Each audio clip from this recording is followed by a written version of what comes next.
Kalau kamu pikir cerita horor cuman ada di film, mungkin kamu belum pernah dengar tentang Lawang Sewu. Orang bilang ada sesuatu di balik tiap pintunya. Bukan cuma pintu-pintu fisik, tapi pintu ke masa lalu. Ke tempat di mana penderitaan, kematian dan bisikan masih tertinggal. Bersiaplah. Karena setelah kamu masuk ke Lawang Sewu, tidak ada jaminan kamu bisa keluar tanpa membawa cerita pulang. Bagian 1, Gerbang Lawang Sewu. Awal yang tenang. Bayangkan kamu sedang berjalan di pusat kota Semarang pada sore hari.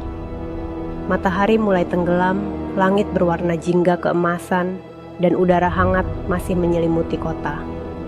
Lalu matamu tertuju pada sebuah bangunan tua megah dengan arsitektur kolonial Belanda yang masih berdiri kokoh. Lawang Sewu. Namanya berarti 1000 pintu.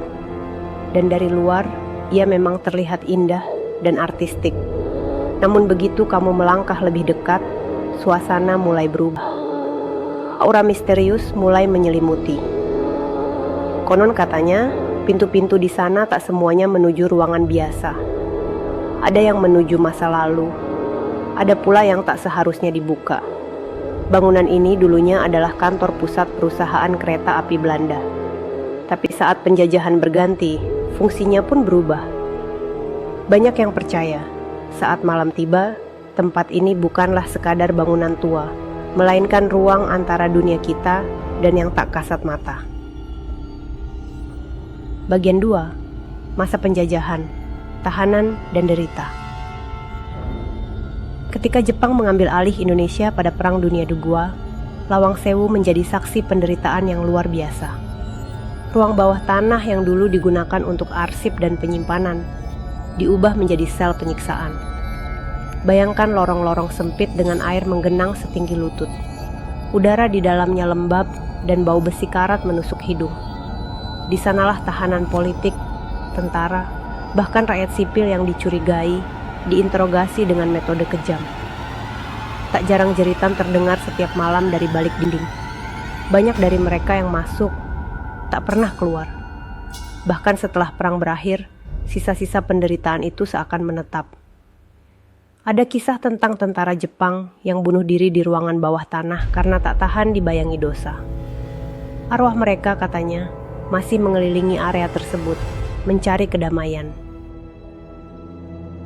Bagian 3, Terowongan Rahasia, Jalan Menuju Kegelapan.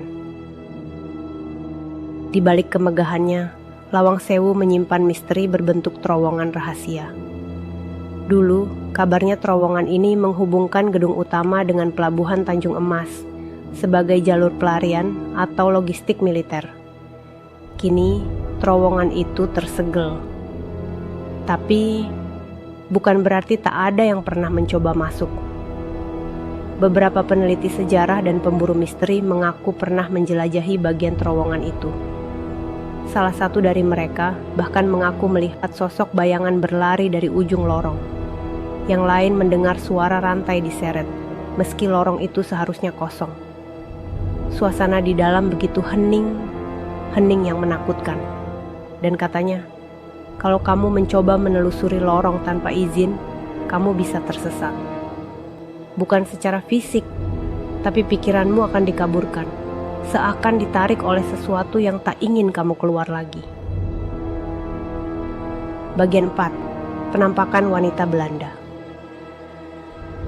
Dari sekian banyak penampakan di Lawang Sewu, sosok wanita Belanda dalam gaun putih adalah yang paling sering terlihat. Dia berdiri diam di balik jendela lantai 2, menghadap keluar, atau kadang duduk termenung di tangga spiral. Konon ia adalah istri dari seorang tentara Belanda yang tewas dalam pertempuran. Ia datang mencari, namun tak pernah menemukan sang suami. Dan ketika ia meninggal, arwahnya pun tak pernah benar-benar pergi. Saksi mata menggambarkan wajahnya pucat, matanya sayu. Tapi jika kamu berani menatap lebih lama, matanya akan berubah hitam legam, dan tubuhmu bisa tiba-tiba membeku tanpa sebab. Ada yang pingsan, ada yang menangis histeris.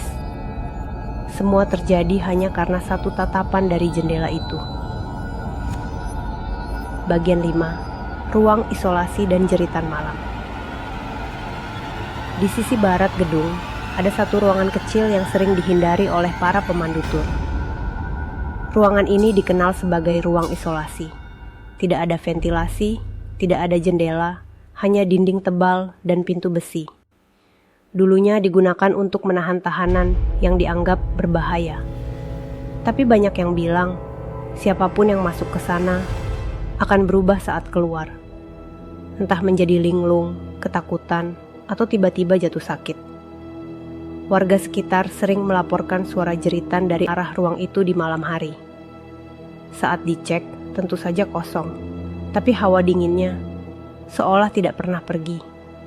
Bahkan alat elektronik seperti perekam suara sering mati mendadak jika dibawa masuk. Bagian SAM, kegiatan mistis di malam hari. Seiring waktu, Lawang Sewu jadi magnet bagi komunitas spiritual dan pemburu misteri. Setiap malam Jumat Kliwon, tempat ini ramai dengan orang-orang yang ingin bertemu penghuni dari dunia lain. Beberapa paranormal bahkan melakukan mediumisasi langsung di tempat. Dalam beberapa kasus, mereka kerasukan. Ada yang bicara dalam bahasa Belanda kuno, padahal tak pernah belajar.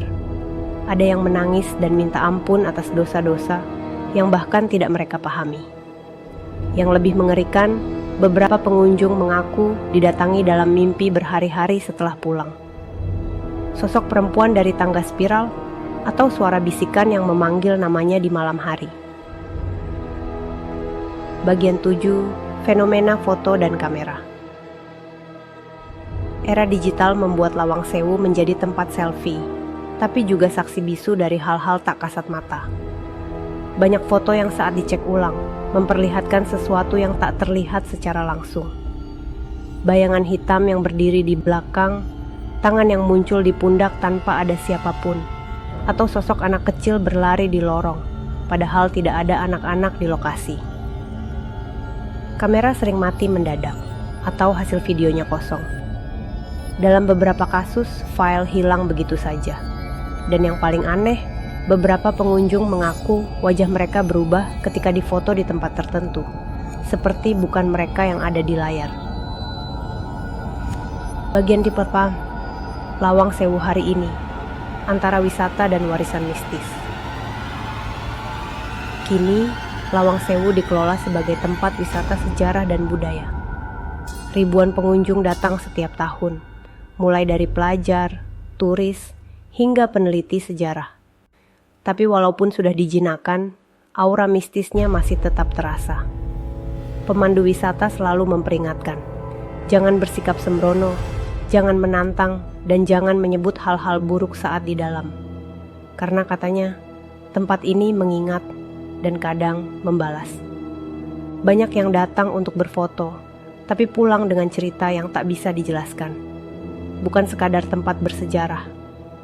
Lawang Sewu adalah penjaga masa lalu yang belum selesai. Dan kalau kamu berniat berkunjung, pastikan kamu tahu pintu mana yang kamu buka. Karena bisa jadi pintu itu tak mengarah ke dunia yang kamu kenal. Kita telah menyusuri setiap sisi gelap Lawang Sewu.